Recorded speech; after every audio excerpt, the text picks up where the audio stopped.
What's up, friends? I am 1,800 meters up at the Eagle's Nest. I think most people know what it is. Adolf Hitler's mountain fortress. Pretty crazy, lad.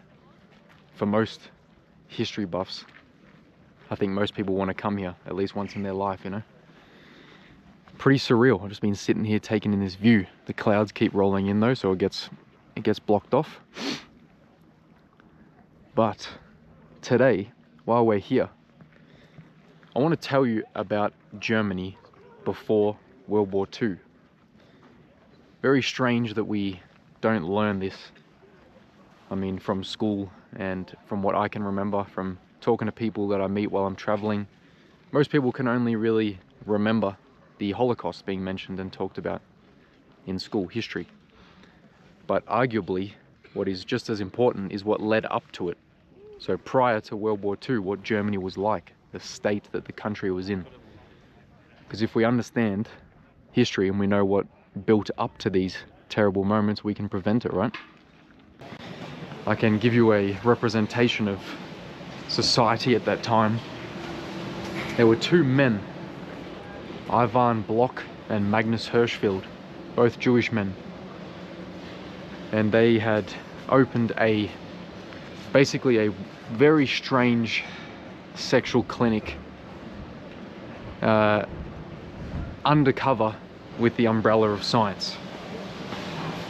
The first transgender clinic in basically the Western world at that time.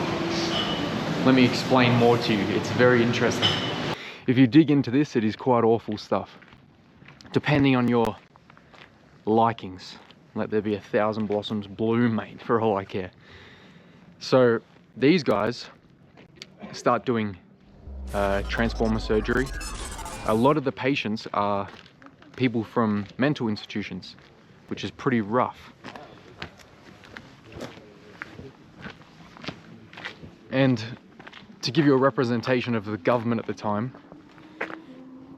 this was inbuilt into the school curriculum. The school curriculum was partly like going through this clinic. He had a huge clinic, like a big office with thousands of things on display, all the weird stuff you can imagine. He had thousands of books published, and this was part of the school curriculum. They took children through this and through his clinics, which is insane. And 1933, the very beginning in January, Adolf Hitler, AH, we'll call him, AH comes into power. First two rules that he brings in, the very first two. No pornography, banned. Pornography is no longer accepted in society. Second rule, no more interest. Interest rates and charging interest on borrowed money, no longer. That is done. Now, it wasn't a direct rule itself, it was enforced by them taking over the financial institution, which I don't blame them because the country was cooked. Severely bad situation equals severe measures to try and save it. So this is January, right? Listen to this bit carefully. March 1933, Judea declares war on Germany. The Jewish people had declared war on Germany. Yes, you heard that correct. Now, it was not really a war in the sense that we know. It was more of this was published around the world in newspapers. But yeah, it was more of a financial war. They were on a war of boycotting German products because obviously the Nazis had just attacked their main institutions. Pornography and finance, interest rates. So, literally a publicized document you can read through yourself. Judea declares war on Germany. Very interesting. And then not long after that, in May, we have, I believe it's the book burnings, 1933.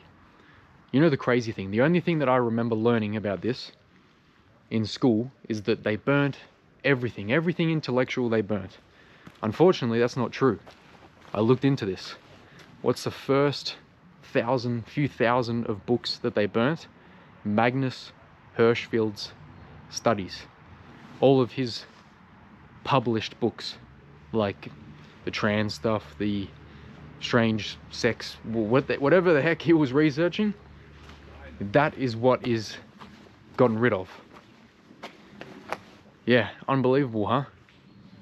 And also communist books, a lot of communist books, and All Quiet on the Western Front was also one of them, which, keep in mind, this guy was put in jail for opposing World War II.